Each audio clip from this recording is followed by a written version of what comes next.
6 buruh yang duduki ruang kerja Gubernur Banten ditetapkan sebagai tersangka. Direktorat Reserse Kriminal Umum, Ditreskrimum, Polda Banten menetapkan 6 oknum buruh sebagai tersangka. Ke-6 buruh tersebut ditetapkan sebagai tersangka lantaran diduga terlibat aksi penerobosan di ruang kerja Gubernur Banten Wahidin Halim. Aksi unjuk rasa itu terjadi pada Rabu, tanggal 22 Desember tahun 2021, di mana saat itu buruh menuntut gubernur merevisi upah minimum kabupaten kota, UMK, tahun 2022. Setelah menerima laporan polisi pada Jumat, tanggal 24 Desember tahun 2021, pihak Ditreskrimum Polda Banten bertindak cepat mengidentifikasi pelaku berdasarkan dokumentasi yang disampaikan pelapor.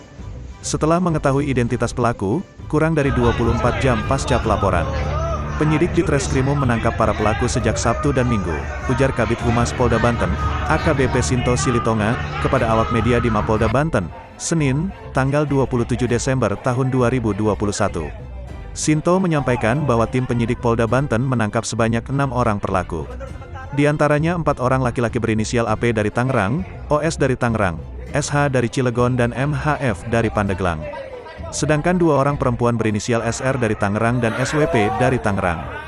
Kemudian dari 6 orang yang diamankan tersebut, 4 orang berinisial AP, SH, SR, dan SWP dipersangkakan pasal 207 KUHP, tentang secara sengaja di muka umum menghina sesuatu kekuasaan negara.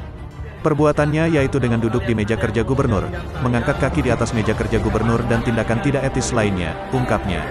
Keempat orang tersebut diancam dengan ancaman pidana 18 bulan penjara. Sedangkan untuk kedua tersangka lainnya berinisial OS dan MHF. Berdasarkan alat bukti dan meyakinkan fakta-fakta yang tampil dianalisa menggunakan alat face recognizer unit Inafis Ditreskrimum Polda Banten. Kedua tersangka dikenakan pasal 170 KUHP tentang bersama-sama melakukan pengerusakan terhadap barang.